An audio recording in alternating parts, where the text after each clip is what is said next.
बच्चियों, आज हम छंद के बारे में बात करते हैं। छंद किसे कहते हैं?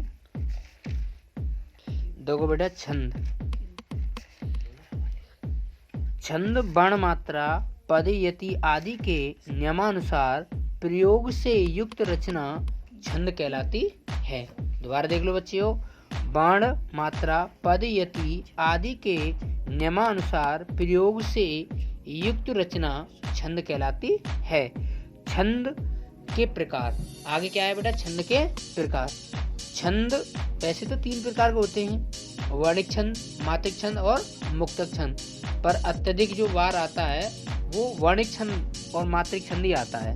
अब वर्णिक छंद किसे कहते हैं? जिन छंदों में केवल वर्णों की गणना की जाती है उसे वर्णिक छंद कहते हैं या वर्णिक छंद कहलाती है।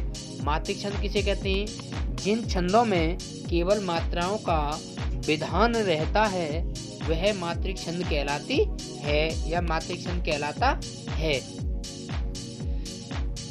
अब देखो, छंद के क्या है? अंग। क्या है बेटा? आगे छंद के अंग भी दिए। दोबारा देख लो आगे से। अब छंद के अंग देख लो। देखो दोबारा देख लो बेटा, वर्णिक छंद किसे कहते हैं? जिन छंदों में केवल वर्णों की गणना की जाती है वर्णिक छंद कहलाती है। मात्रिक छंद किसे कहते हैं? जिन छंदों में केवल मात्राओं का विधान रहता है, मात्राओं का विधान रहता है, मात्रिक छंद कहलाता है या मात्रिक छंद कहलाती है। अब अगली हेडिंग है हमारी छंद के अंग। छंद के अंग पाद है, मात्रा है, मात्रा और वर्ण है, संख्या है। आगे देखो, ये 7 अंग होते हैं उसके। अब मात्रा की गणना, हास्य स्वर किसे कहते हैं? जैसे एक मात्रिक, जैसे छोटा आ है, छोटी ई है, छोटा ऊ है, ऋ है, ये सब क्या होते हैं? एक मात्रिक होते हैं हमारे। क्या होते हैं बेटा? हास्य स्वर या एक मात्रिक। अब दीर्घ स्वर की बात करते हैं तो दीर्घ स्वर क्या होते हैं? द्विमात्रिक होते हैं। जैसे बड़ा आ है, बड़ी ई है, बड़ा ऊ है, ए, आई, ओ, औ, मतलब इस प्रकार से क्या होते हैं? ये हमारे दीर्घ या द्विमात्रिक छंद होते हैं। अब आगे लघु। लघु क्या कहते हैं? हास्य स्वर तथा हास्य स्वर वाले व्यंजन वर्ण को लघु कहते हैं। लघु किसे कहते हैं बेटा? हास्य स्वर तथा हास्य स्वर वाले व्यंजन वर्ण को लघु कहते हैं। अब दोबारा देख लो, जैसे एक मात्रिक, छोटा, बड़ा, छोटी, ऋ, यहाँ तक क्या होते हैं हमारे? एक चिन्ह में एक मात्रा गणना की जाती है। दीर्घ स्वर में क्या होता है? जैसे द्विमात्रिक में बड़ा आ, बड़ी ई, बड़ा ऊ, ए, आई, ओ, औ, ये सब क्या है बेटा? ये द्विमात्रिक होते हैं। क्या होते हैं? द्विमात्रिक। क्या होते हैं? द्विमात्रिक। अब हम बात करते हैं किसकी? अब ये तो आपको पता पड़ गया कि मतलब एक मात्रिक कौन से होते हैं? हास्य स्वर और दीर्घ। द्विमात्रिक बोल दो उन्हें, बड़ा ई, बड़ा ऊ, ए, आई, ओ, औ, ये हमारे क्या होते हैं? द्विमात्रिक होते हैं। क्या होते हैं बेटा? द्विमात्रिक। अब हम आगे दिया है लघु। फिर दोबारा देख लो, हास्य स्वर तथा हास्य स्वर वाले व्यंजन वर्ण को लघु कहते हैं। हास्य स्वर तथा हास्य स्वर वाले वर्ण को लघु व्यंजन कहते हैं। अब देखेंगे गुरु। क्या देखेंगे बेटा? गुरु। गुरु क्या कहते हैं? गुरु बोल दो उसे, चाहे दीर्घ कह दो। क्या बोलेंगे उसे? गुरु या दीर्घ, दोनों का मतलब एक ही है।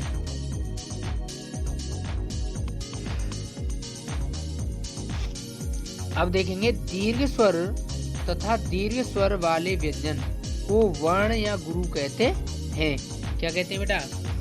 दीर्घ स्वर तथा दीर्घ स्वर वाले व्यंजन को क्या कहते हैं? वाले व्यंजन वर्ण को गुरु कहते हैं। अब एक ट्रिक भी होती है इसमें, या माता राजभान सलगा, या माता राजभान सलगा। इसका मतलब देखें, ट्रिक के आधार पर जब हम गणना करते हैं तो ये होता है ट्रिक में। या पहले नंबर पर क्या है? देखो, अब जैसे लघु की बात कर लें, इसमें थोड़ा सा लघु कहते हैं एक मात्रा वाले को, और दीर्घ कहते हैं एस की तरह जो बना होता है द्विमात्रिक। ये हमारे चिन्ह होते हैं। क्या होते हैं? चिन्ह। अब जैसे ट्रिक के आधार पर या माता राजभान सलगा, या से यगड़, मा से मगड़, ता से तगड़, रा से रगड़, जा से जगड़, और मा से मगड़, और ना से नगड़ क्या होता है, और सा से सगड़। अब या माता लेते हैं तो या में क्या है, देखो एक मात्रा है। क्या है बेटा?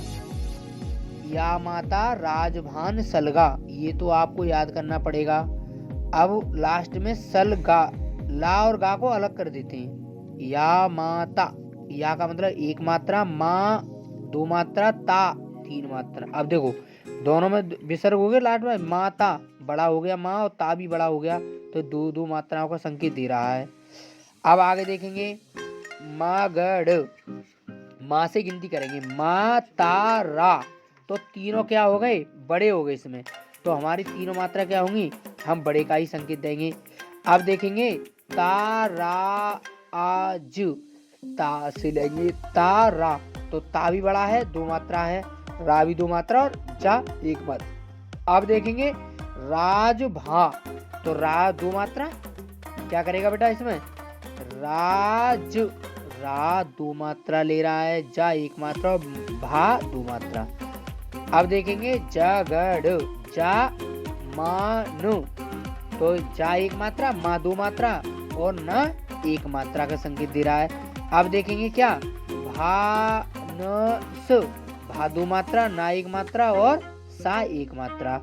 अब देखेंगे नगड़, ना और सा ल, तो तीनों में एक एक मात्रा होगी हमारी। अब देखेंगे क्या, सा ला गा, तो सा एक मात्रा, ला एक मात्रा, गा द्वितीय मात्रा। ये इस प्रकार से या माता राजभान सलगा। अब देखो अगर हम इसका और भी लिखना चाहें तो हम लिख सकते हैं क्या, बहाना, बा पे एक, हा पे दो और ना पे दो। अब लिखेंगे क्या, तीन मात्रा, देखो तीनों में क्या है, दीर्घी मात्रा है, तो कोई भी शब्द हम ले सकते हैं, सही है। अब जैसे इसमें कोई शब्द ले लें हम, मगड़ का आजादा, आजादी या आजादा कोई भी कह सकते हैं, तो तीनों वर्ड क्या है इसमें बड़े हैं। अब हम तगड़ का कोई एग्जांपल लें, इसमें संकेत दे रहा है कि दो तो क्या होंगे बड़े और एक होगा छोटा, तो हो जाएगा बाजार, बा दो मात्रा का, जा और रा एक मात्रा का संकेत दे रहा है।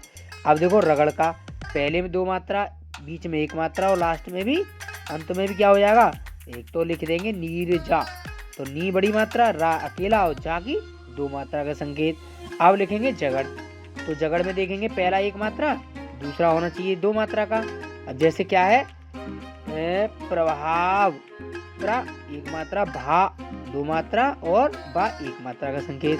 अब लिखेंगे देखो आगे एक नीरज, नीरज लिख दो, नीरज लिख दो, बातें की है। अब बिना मात्रा का तो कोई भी ले सकते हैं, जिसका कोई मात्रा नहीं तो कमल ले दें। आगे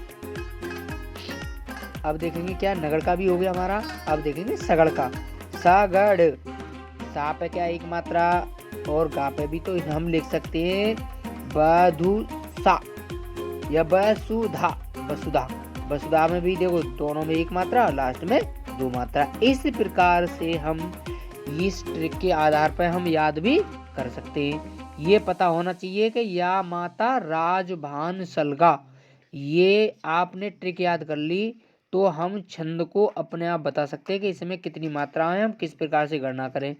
ये ध्यान रखना, ट्रिक के आधार पर यगड़, मगड़, तगड़, रगड़, जगड़, भगड़ और नगड़, सगड़, ये तुम्हें याद करना पड़ेगा।